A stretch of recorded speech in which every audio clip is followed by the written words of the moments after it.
নমস্কাৰ আপোনালোকে চাই আছে প্ৰাগ নিউজ ডিজিটেলৰ বিশেষ অনুষ্ঠান ফেচ অফ দ্য ডে।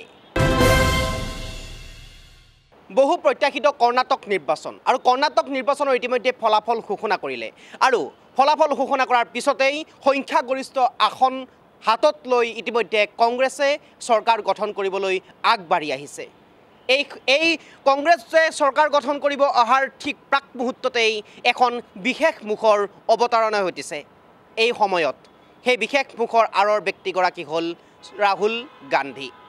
যিগৰাকী ৰাহুল গান্ধীয়ে ৰ'দ বতাহ বৰষুণকো নেওচি ভাৰত জোড়ো আন্দোলন গঢ়ি তুলিছিল। যিগৰাকী ৰাহুল গান্ধীয়ে বতাহ বৰষুণক নেওচি কাশ্মীৰৰ পৰা কন্যাকুমাৰীলৈ ভাৰত জোড়ো আন্দোলনৰ এক ঢৌ উঠিছিল। সেই ঢৌতেই বৰ্তমান সময়ত কংগ্ৰেছৰ সফলতা বুলি ক'ব লাগিব কোনোবা এটা কোণেৰে। সেই ৰাহুল গান্ধীক বিভিন্ন সময়ত বিভিন্ন ধৰণে মানসিকভাৱে নিৰ্যাতন কৰা হ'ল বিপৰীত দলে। সেয়া তাৰ পিছতেই কিন্তু ৰাহুল গান্ধীয়ে যেতিয়া সদনৰ মজিয়াত সংসদৰ মজিয়াত যেতিয়া ৰাহুল গান্ধীয়ে আদানী প্ৰসংগ উত্থাপন কৰিলে, বিভিন্ন ধৰণৰ প্ৰসংগৰ কথা উল্লেখ কৰিলে, আদানীয়ে কেনেকৈ লুটি আছে দেশ সেই কথা উল্লেখ কৰিলে, তাৰ পিছতেই কিন্তু ৰাহুল গান্ধীক বিপৰীত দলে বিভিন্ন ধৰণৰ ৰাহুল গান্ধীৰ ওপৰত বিভিন্ন ধৰণৰ দোষ জাপি দিয়া হ'ল, সাংসদ পদ খাৰিজ কৰা হ'ল। কেৱল সাংসদ পদ খাৰিজ কৰাই নহয়, তেওঁক চৰকাৰী বাসভৱনৰ পৰা ওলাই যাবৰ কাৰণেও বাধ্য কৰোৱা হ'ল। আৰু তাৰ পিছতেই ৰাহুল গান্ধীৰ জনপ্ৰিয়তা অত্যাধিক হাৰত বৃদ্ধি পালে নেকি, সেয়াও বৰ্তমান সময়ত প্ৰশ্ন অৱতাৰণা কৰিছে একাংশ সচেতন মহলক। আৰু তাৰ পিছতেই ৰাহুল গান্ধীৰ জনপ্ৰিয়তা বঢ়াৰ লগে লগেই কংগ্ৰেছৰ যি জয়ধ্বনি, সেই জয়ধ্বনি বৰ্তমান সময়ত কৰ্ণাটকত বাজিল নেকি, সেয়াও বৰ্তমান সময়ত বৰ চৰ্চাৰ বিষয় হৈ পৰিছে। মই বৰ্তমান সময়ত আমি এই সামগ্ৰিকভাৱে বিষয়টোৰ ওপৰত কথা পাতিব চেষ্টা কৰিম, বিশ্লেষণ আপোনালোকক আগবঢ়াবৰ কাৰণে চেষ্টা কৰিম। আমাৰ মাজত আছে অংজুমান ভৰদ্বাজ, আৰু অংজুমান ভৰদ্বাজৰ পৰা আমি সামগ্ৰিকভাৱে বিষয়টোৰ সন্দৰ্ভত জানিব চেষ্টা কৰিম। যিহেতুকে কৰ্ণাটক নিৰ্বাচন ইতিমধ্যে সমাপ্ত হ'ল আৰু কৰ্ণাটকত যি ইলেকশ্যনৰ বতাহ বলিল, বিধানসভা নিৰ্বাচন সমাপ্ত হ'ল, ফলাফল ঘোষণা কৰিলে। সংখ্যাগৰিষ্ঠ আসন হাতত লৈ এতিয়া কংগ্ৰেছে চৰকাৰ গঠন কৰিবলৈ অগ্ৰসৰ হৈছে আৰু কিছু সময় পিছতেই হয়তো সেয়া ফলিয়াব। এই ক্ষেত্ৰত এগৰাকী বিশেষ ব্যক্তিৰ মুখ দেখা হৈছে, সেইগৰাকী হৈছে ৰ'দ বতাহ বৰষুণক নেওচি ভাৰত জোড়ো আন্দোলন তৈয়াৰ কৰা ৰাহুল গান্ধী। আৰু সেই ৰাহুল গান্ধীক বিভিন্ন সময়ত তেওঁৰ পদক লৈ বিভিন্ন সময়ত বিপৰীত দলে আচলতে সেই সাংসদ পদ খাৰিজ কৰালে, লগতে বাসভৱনত তেওঁৰ পৰা কাঢ়ি লৈ যোৱা হ'ল। তাৰ পিছতে জনপ্ৰিয়তা আৰু বৃদ্ধি পালে নেকি, যাৰ পৰিপ্ৰেক্ষিতত আজি কৰ্ণাটকত কংগ্ৰেছে শেষৰ হাঁহি মাৰিবৰ কাৰণে সক্ষম হ'ল নেকি। বিশ্লেষণাত্মক যদি আমি চাব যাওঁ, কি হ'ব সামগ্ৰিকভাৱে বিষয়টো? হয় মিনহাজ, আচলতে বৰ্তমান সময়ত ভাৰত জোড়ো যাত্ৰাৰ জৰিয়তে সকলোৰে মাজত চৰ্চাত অহা, বিশেষকৈ সাংসদ পদ কৰ্তন হোৱাৰ পিছত এজন বিশেষ ব্যক্তিৰ নাম চৰ্চালৈ আহিছে, সেইজনৰ নাম হৈছে ৰাহুল গান্ধী। আজি ইতিমধ্যে কৰ্ণাটক বহু প্ৰত্যাশিত কৰ্ণাটক বিধানসভা নিৰ্বাচনৰ ফলাফল ঘোষণা কৰা হ'ল, য'ত ভাৰতীয় জাতীয় কংগ্ৰেছে ইয়াৰ পূৰ্বতে বিজেপি চৰকাৰ আছিল তাত ৰাজ্য চৰকাৰত, সেই চৰকাৰক পৰাজিত বৰণ কৰি ইতিমধ্যে তেওঁলোকে নিৰংকুশ সংখ্যাগৰিষ্ঠতা লাভ কৰি চৰকাৰ গঠন কৰাৰ দিশত আগবাঢ়িছে। সামগ্ৰিকভাৱে যদি আমি কংগ্ৰেছৰে বিজয়ৰ কথা কওঁ, এই কংগ্ৰেছৰ বিজয়ক কিন্তু দলৰ প্ৰাথমিক কাৰ্যকৰ্তাৰ পৰা দলৰ সভাপতিজনলৈকে, কেন্দ্ৰীয় সভাপতিজনলৈকে কিন্তু সামগ্ৰিকভাৱে এই সম্পূৰ্ণ ক্ৰেডিট, অৰ্থাৎ এই সম্পূৰ্ণ দায়িত্বৰ কিন্তু শ্ৰেয় প্ৰদান কৰিছে ভাৰতবৰ্ষৰ ৰাজনীতিবিদ ৰাহুল গান্ধীক। ৰাহুল গান্ধীৰ সামগ্ৰিক প্ৰেক্ষাপটত বহুতে ৰাজনৈতিক দৃষ্টিভংগী অথবা ৰাজনৈতিক পৰিপক্কতাৰ ওপৰত প্ৰশ্ন তোলে, কিন্তু শেহতীয়াকৈ কৰ্ণাটক নিৰ্বাচনৰ সময়ত ৰাহুল গান্ধীৰ যি আমি দেখিবলৈ পালোঁ স্বভাৱ, ৰাহুল গান্ধীৰ যি মন্তব্য, ৰাহুল গান্ধীৰ যি ৰাজনৈতিক পৰিপক্কতা, সেয়া কিন্তু অনস্বীকাৰ্য বুলি ৰাজনৈতিক বিশ্লেষক আৰু ৰাহুল গান্ধীৰ কাৰ্যকলাপৰ পৰা ইতিমধ্যে স্পষ্ট হৈ পৰিছে। যদি আমি ৰাহুল গান্ধীৰ শেহতীয়া 2-3 মাহত অথবা শেহতীয়া সময়ছোৱাত ৰাহুল গান্ধীৰ সমগ্ৰ চৰিত্ৰ অথবা সমগ্ৰ ৰাজনৈতিক কাৰ্যাৱলী বিশ্লেষণ কৰি চাওঁ, তেন্তে আমি এটা কথা গম পাম যে যেতিয়া আমেৰিকাৰ প্ৰতিষ্ঠিত হিণ্ডেনবাৰ্গ ৰিপৰ্টে গৌতম আদানীৰ সম্পত্তি অথবা তেওঁৰ সম্পূৰ্ণ শ্বেয়াৰ মাৰ্কেটক লৈ, তেখেতৰ সম্পূৰ্ণ ব্যৱস্থাটোক লৈ যেতিয়া সম্পূৰ্ণৰূপে আলোচনা হৈছিল, তাৰ পৰৱৰ্তী সময়ত কিন্তু আমি দেখিবলৈ পালোঁ যে বৰ্তমান সময়ত সেইজন গৌতম আদানীৰ বিৰুদ্ধে কিন্তু বহুত তথ্য সদনৰ মজিয়াত কিন্তু সেইজন ৰাহুল গান্ধীয়ে উত্থাপন কৰিছিল। তাৰ পৰৱৰ্তী সময়ত সেইজন ৰাহুল গান্ধীক ক'ৰবাত নহয় ক'ৰবাত কিন্তু বিজেপি দলটোৱে তেখেতৰ ভইচ অৰ্থাৎ তেখেতৰ কণ্ঠ ৰুদ্ধ কৰিবলৈ কিন্তু চেষ্টা কৰা যেন আমাৰ অনুভৱ হ'ল। কিন্তু সেইজন ৰাহুল গান্ধীৰ সাংসদ পদ কৰ্তন হোৱাৰ পিছতো কিন্তু সেইজন ৰাহুল গান্ধীয়ে নিস্তব্ধভাৱে নিজৰ কাম পোনপটীয়াকৈ কৰি কিন্তু বৰ্তমান সময়ত কংগ্ৰেছ দলক ভাৰত জোড়ো যাত্ৰাৰ পিছত নিৰংকুশ পৰাজয়ৰ পিছত কিন্তু বিজয়ৰ মুখ দেখুৱাবলৈ দক্ষিণ ভাৰতৰ গুৰুত্বপূৰ্ণ ৰাজ্য কৰ্ণাটকত সম্ভৱ হ'ল আজি ৰাহুল গান্ধীয়ে এখন সংবাদমেল সম্বোধন কৰি তেখেতে কৈছে যে মই ঘৃণাৰ বজাৰত প্ৰেমৰ দোকান খুলিছোঁ অৰ্থাৎ বহুতো ঘৃণাৰ মাজত সাম্প্ৰদায়িকতাৰ মাজত উন্নতি প্ৰগতি আৰু বিকাশৰ ধাৰণাক জনসাধাৰণৰ মাজত উপস্থাপন কৰাত এইজন ৰাহুল গান্ধীৰ ভূমিকা কিন্তু অনস্বীকাৰ্য বুলি উল্লেখ কৰিব লাগিব কাৰণ আমি দেখিবলৈ পাইছোঁ বিগত সময়ছোৱাত এইজন ৰাহুল গান্ধীৰ ওপৰত বহুতবাৰ তেখেতৰ ৰাজনৈতিক জ্ঞান অথবা তেখেতৰ ৰাজনৈতিক পৰিপক্কতাক লৈ প্ৰশ্ন কৰিছে কিন্তু সেয়া যে সম্পূৰ্ণৰূপে বিফল ইতিমধ্যে ভাৰতবৰ্ষৰ প্ৰধানমন্ত্ৰীৰ পৰা আৰম্ভ কৰি ভাৰতবৰ্ষত বিজেপি শাসিত প্ৰতিখন ৰাজ্যৰ মুখ্যমন্ত্ৰীয়ে 40জন ব্যক্তিয়ে যেতিয়া এজন ষ্টাৰ কেম্পেইনাৰৰ এখন তালিকা প্ৰস্তুত কৰি তাত নিজৰ নিৰ্বাচনী বৈতৰণি পাৰ কৰিবলৈ চেষ্টা কৰিছিল সেই তাৰ তুলনাত কিন্তু ৰাহুল গান্ধীয়ে তেনে কম সংখ্যক সভা অথবা ৰেলীত ভাগ লৈ কিন্তু কৰ্ণাটকত যোগাত্মক ফলাফল আনিবলৈ সক্ষম হৈছে এই সমগ্ৰ ব্যৱস্থাটোৰ পৰা আমি কি জানিব পাৰোঁ যে কংগ্ৰেছে গ্ৰহণ কৰা 5টা যি নীতি 5টা যি ইছ্যু যি 5টা ইছ্যুৰ জৰিয়তে সমগ্ৰ নিবনুৱাসকলক সমগ্ৰ মহিলাসকলক সমগ্ৰ কৰ্ণাটকক লোকসকলক হিতাধিকাৰীৰ পৰিৱৰ্তে বা হিতাধিকাৰীৰ লগতে তেওঁলোকক যাতে স্বাধীনভাৱে জীয়াই থকা ভাল শিক্ষা ভাল স্বাস্থ্য ভাল সুবিধা লাভ কৰা সামাজিক আন্তঃগাঁথনি লাভ কৰা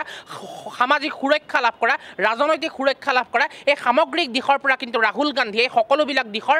খুঁটি নাতি মাৰি এই সকলোবিলাক বিষয় অধ্যয়ন কৰি তেওঁ ইতিমধ্যে নিজৰ কাম কিন্তু ইতিমধ্যে কৰ্ণাটক নিৰ্বাচনত সমাপ্ত কৰিলে এইখিনিতে এটা কথা মিনাজ উল্লেখ কৰিব লাগিব যে এইজন ৰাহুল গান্ধীক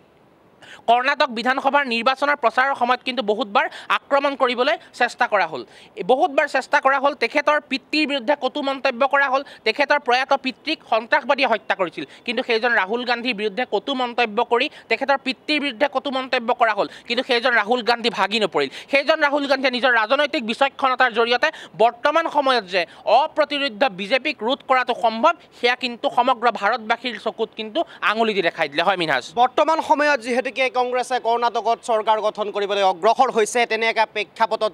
2024 চনত ৰাহুল গান্ধীৰ পৰা আৰু কি বিচাৰিব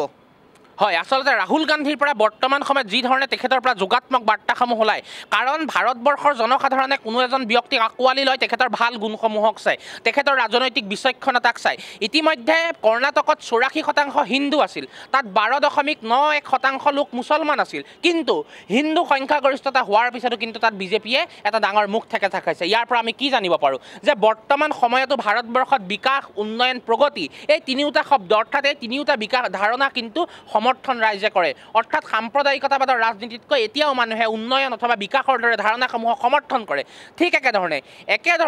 একে পৰিকল্পনাৰ জৰিয়তে যেতিয়া বিজুলী বাতিৰ পৰা মহিলা সুৰক্ষাৰ পৰা নিবনুৱা সমস্যালৈকে সকলোবিলাক বিষয়ক ৰাহুল গান্ধীয়ে নিজৰ ভাষণত উল্লেখ কৰিব যেতিয়া ৰাহুল গান্ধীয়ে নিজৰ মনৰ পৰা এইসমূহ কথা জনসাধাৰণৰ মাজত উল্লেখ কৰিব তাৰ পৰৱৰ্তী সময়ত কিন্তু এই সামগ্ৰিক দিশৰ পৰা ভাৰতবৰ্ষত যে 2024 চনত বিজেপি অৰ্থাৎ ভাৰতীয় জনতা পাৰ্টিক প্ৰত্যাহ্বান জনাব পৰাকৈ এটা বিৰোধী ঐক্যমঞ্চ আহিব অথবা বিৰোধী এটা শক্তিশালী ৰূপত নিজকে অৱতীৰ্ণ কৰিব সেই কথা কিন্তু স্পষ্ট হৈ পৰিব এইখিনিতে কিন্তু এটা কথা উল্লেখ কৰিব লাগিব যে ইতিমধ্যে মোদী উপাধি গোচৰত তেখেতৰ ইতিমধ্যে সাংসদ পদ সংসদৰ পৰা কৰ্তন কৰা হৈছে ইতিমধ্যে তেখেতে পুনৰ আবেদনৰ জৰিয়তে সংসদ পদ পুনৰাই ঘূৰাই পোৱা অথবা তেখেতৰ বিৰুদ্ধে যি 2 বছৰৰ জেল অৰ্থাৎ 2 বছৰ কাৰাদণ্ড বিহাৰ বিৰুদ্ধে তেখেতে ইতিমধ্যে গোচৰ দাখিল কৰিছে এই সম্পৰ্কে ইতিমধ্যে প্ৰতি আবেদন হৈ আছে কিন্তু ইয়াৰ মাজত সকলোৱে আশা কৰিছে যে সাংসদ পদ কৰ্তন হ'লে তেখেতে যিহেতু দীৰ্ঘ সময়ৰ কাৰণে নিৰ্বাচনত অৱতীৰ্ণ হ'ব নোৱাৰিব সেয়েহে সকলোৱে আশা কৰিছে যে মোদী উপাধি গোচৰত তেখেতে অতি সোনকালে দোষমুক্ত হিচাপে ঘোষণা কৰি সংসদ পদ তেখেতে যাতে পুনৰ ঘূৰাই পায় আৰু ভৱিষ্যত সময়ত ভাৰতবৰ্ষত নেতৃত্ব প্ৰদান কৰে অথবা বিকাশ আৰু উন্নয়নৰ কথা কয় সাম্প্ৰদায়িকতাবাদৰ নহয় সেই কথাও কিন্তু ভাৰতবৰ্ষৰ জনসাধাৰণে আশা কৰে হয় ধন্যবাদ জনাইছোঁ অঞ্জুমান ভৰদ্বাজ সামগ্ৰিকভাৱে বিষয়টো সন্দৰ্ভত বিশ্লেষণ আগবঢ়োৱাৰ বাবে যিহেতুকে বৰ্তমান সময়ত সাম্প্ৰদায়িক যে ৰাজনীতি আছে সাম্প্ৰদায়িক ৰাজনীতিৰ ঊৰ্ধত কিন্তু উন্নয়নৰ ৰাজনীতি যিমানেই নেতা নাযাওক কিয় যিমানেই নেতাই তাত ভাষণ নিদিয়ক কিয় কমিশ্যনৰ ৰাজনীতিৰ কথা কৈ কমিশ্যনৰ অংকৰ কথা কৈ যিমানেই তাত আচলতে ভাষণ প্ৰদান নকৰক কিয় তাত কিন্তু উন্নয়নৰ ৰাজনীতিয়েই প্ৰাধান্য পাইছে সাম্প্ৰদায়িক ৰাজনীতি তাত কিন্তু বিলুপ্ত হৈছে কমিশ্যনৰ যি ৰাজনীতি সেই কমিশ্যনৰ ৰাজনীতি তাত উৰ পৰিছে কেৱল প্ৰাধান্য পাইছে উন্নয়নৰ ৰাজনীতি যি শীতল মস্তিষ্কৰে ৰাহুল গান্ধীয়ে যি এক নিৰ্বাচনী প্ৰচাৰ চলালে মহিলাকে ধৰি বিভিন্ন ধৰণৰ তাত হিতাধিকাৰী নবনোৱাকে ধৰি বিভিন্ন ধৰণৰ তাত যি আঁচনিৰ কথা বা বিভিন্ন ধৰণৰ তাত যি জনসাধাৰণক মনৰ পৰা কিছুমান কথা ব্যক্ত কৰিলে নিজৰ ভাষণত তাৰ আচলতে সেই ভাষণেই আচলতে কৰ্ণাটকৰ ৰাইজে গ্ৰহণ কৰি ল'লে কৰ্ণাটকৰ ৰাইজে সাম্প্ৰদায়িক ৰাজনীতি কৰ্ণাটকৰ ৰাইজে যি